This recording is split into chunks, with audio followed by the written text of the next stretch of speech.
Qapazdagi qushning hikoyasi. Habibulla Ablamid. Bir zamonlarda el kezib, gilam sotadigan bir savdogar o'tgan ekan.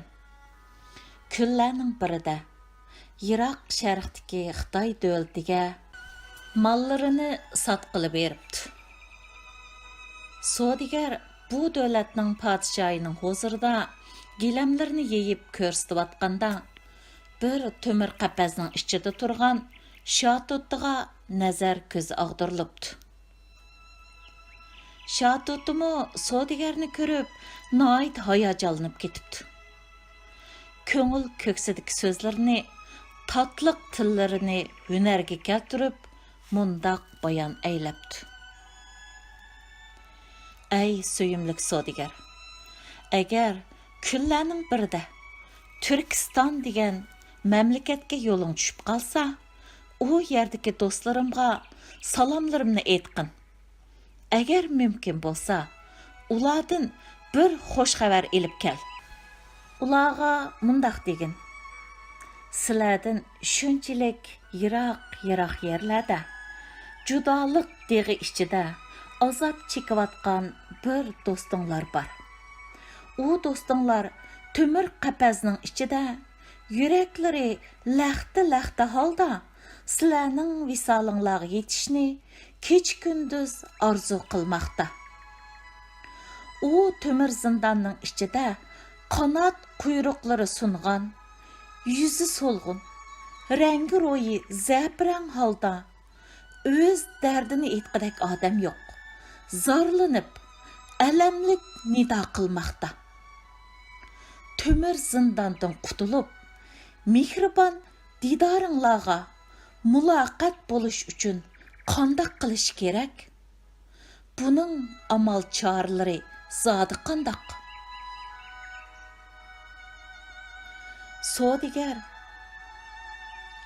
akalgan mollarni nihoyat obdan bahada setib, pat yaqinda yana mol akildiganligini aytib, yo'lga ravon bo'pti. Kunlar, oylar o'tib, savdogar Turkiston degan go'zal, azizona makonga qaytib ketdi va heliqi Şatuttiga o'xshaydigan chiroyli qushlarni tepib, Xitoy davlatida temir qapazning ichidagi Şatuttining salomini yetkizib mundaq debdi: Xitoy podshohining temir qapazida so'loqliq, chorasiz, sizlarga o'xshaydigan bir Şatutti bor. U hukmdor bo'lsa, rahimdillik, insof, adab, e'tiqod, vafo, sadoqat, vijdon deganlardan zinhor xabari yo'q bir zolim podshoh. Shunga u do'stinglarni tez qutuldirishning bir amal chorasini qilmasanglar bo'lmas. U har vaqt sizlarni aslab turadi, sizlarni seg'inadi. U qush sizlarga o'tliq salom yo'lladi va sizlardan yordam so'rdi. Bir amalni, bir qutulish yo'lini qilishni istadi. Bizda qapaz oltindan bo'lsa-mu, bulbulga ashyon bo'lmas degan gap bor. U Şatutti yana mundaq topiladi: Men seg'inish hasrati o'ti ichida kuyayotganda, sizlarga erkin parvoz qilish yarshamdi. Men qapasga so'loqliq turganda, sizlarga yop yeshillikqa, gul giyalarga purkangan bog'larda erkin uchib yurish yarshamdi. Bu men uchun adolatsizlik emasmi? Do'stlarning vafosi mana shundoq bo'lamda. Sizlar gul bog'chisida o'ynab kulib yurganda, mendek har vaqt ko'zidan qon yosh to'kilayotgan bichora qushni eslab qo'yinglar. Ey hashamatlik, suyimlik do'stlar. Sahar oqshomlari ichadiganim ko'nglimning qonidir. mening faryodlarimga ishinglar og'risa, mening uchun bir qadah sharob ichib qo'yinglar. Bu mening zardob ko'nglim uchun bir himmatinglar bo'lsa agar, ashu tuproqqa marhamat qadahlaridan bir yutum yerga to'kinglar. Savdogar qafas ichidagi mahkum shatotining laxta bo'lgan yuragidan chiqqan hasratlik so'zlarini ana ashundoq ta'sirlik iboralar bilan bayon aylaganda, anglayotgan shatotilarning ichidan birsi titrab o'ngdisiga tushibla shu yerdala jon uzibdi. Orqasidan qolgan shatotilarmi yerga yiqilibdi. Ko'z oldida yuz bergan bu tragediyani ko'rgan savdogar xabar akalganiga ming pushaymon qilibdi va bu shatotilarning o'limiga men sababchi bo'ldim deb qattiq iztirob chekibdi. Bu qushning balki Xitoy davlatida zindonda yotgan qush bilan tuqqandarchiligi bor bo'lishi kerak. Balki bular ikki badan bir jon o'xshaydi. Nima uchun mundoq qilgandiman? Nima uchun u xabarni akalgandiman? Bichora qushlarni akalgan xabarlarim orqali o'ldirdim debdi. O'z-o'ziga qaqshab, shum eg'izlik qilganiga pushaymon qilibdi. Shundoq qilib savdogar Turkistondan oladigan gilamlarni elib, barliq ishlarni bitirib, Xitoy davlatiga qarab safarga chiqibdi. Uzun bir jabr jafolardan keyin savdogar Xitoy davlatiga yana kelibdi va temir qafas ichidagi shatotiga bo'lgan ishlarni bir-birlab mundoq bayon qilibdi. Ay azizim, gaplarimga eng yaxshisi quloq solmagan bo'lsam, bak yaxshi bo'lar edi. Lekin sen mening nima demoqchi bo'lganimga nihoyatda intizordirsan. Ta hozirgacha so'zlaganimga, so'zlaydiganimga pushaymondirman. Sening gaplaringni do'stlaringga qilgan tilim tutilib, pushaymondan barmoqlarimni tishildim.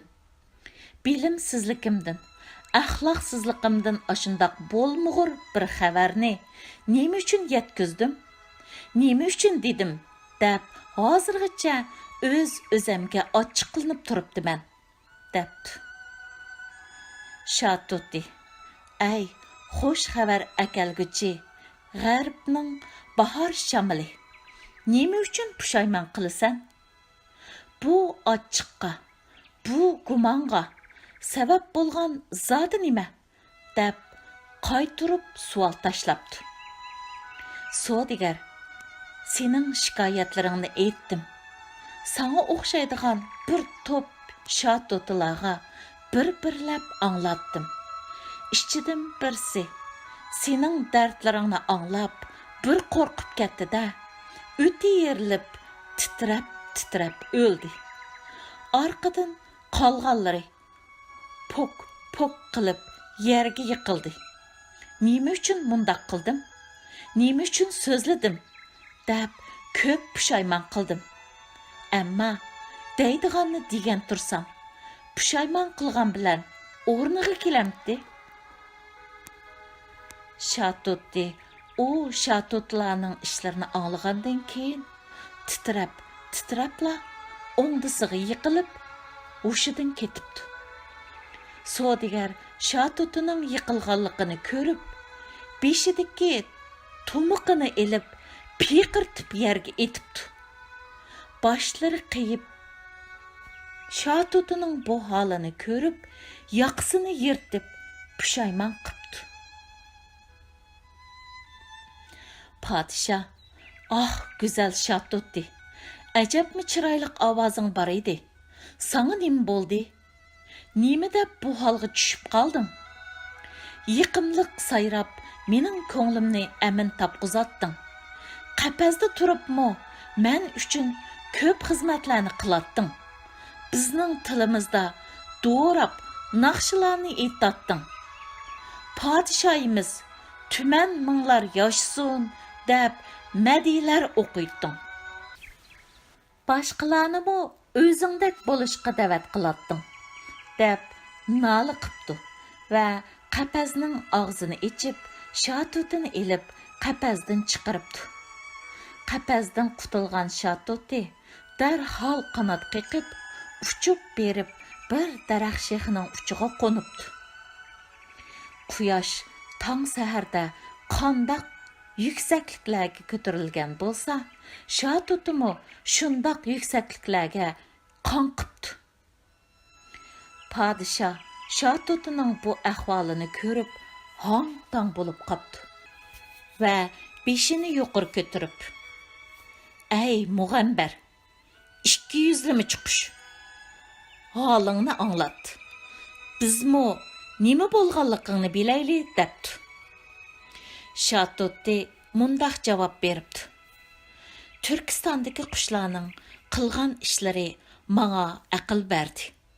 U qush menga qapazdan, asoratdan qandoq qutulishning lozimligini menga ko'rsatdi. Sening asring bo'lib, bir umr yashagandan o'libli qutul. Yaproqdek tuproq ustiga to'kil. Qutulish uchun o'lishdan avval o'l" deb buyurdi. Hurlikka muyassar bo'lgan qush yana mundaq debdi: "Alvida, savdogar do'stim. Endi men ketadigan bo'ldim. Senmi bir kunlarda vataningga ketarsan. Alvida, sen menga marhamat qilding. Meni qorong'u zindondan ozod qilding" deb nazokatlik bir ikki og'iz gap qilgandan keyin "Xayr, xo'sh, omon bo'lg'in" deb qanot qiqib ko'kka parvoz qildi. Savdogarmi hayronlik ichida ruhlari qaytadan tirilgandek bo'lib, "Tangri seni omon qilsin. Ket, sen menga bir yo'l ko'rsatkichi bo'lding" debdi va ichida o'z-o'ziga mundaq pichirlabdi: "Bu ishlar hammamizga ibrat bo'lsin. Ko'yzi kishandan qutulish uchun aqlni ishlatish lozim. Mening ruhim shu shatutininkidan tuvan emas. Shunga bu jon bo'lsa, ruhni o'ziga quvvat manbasi qilish kerak. Qulluqdan qutulish uchun asir bo'lgan qulluq ruhidan qutulish, erkinlik ruhini tirildirish kerak. Doim haqni boshpana qilish kerak. Chunki ruhlar uning iltifotini umid qiladi. Haqning himoyasiga ega bo'lsang, suv bilan o't askiring bo'ladi. Dengiz Nuh bilan Musoga bu sababdan do'st bo'ldi va dushmanlarni yo'q qildi. O't Namruhning pastkashligini anglatish uchun Ibrohimga bir qala bo'ldi. Qalbimda tajalli etgan nur atrofimni qurshab, nurg'un qorong'ulikdan meni qutuldirdi. 2018-yil 3-oyning 23-kuni Germaniya. Bu hikoya Masnaviydagi bir hikoyadan o'rnak ilib yozildi.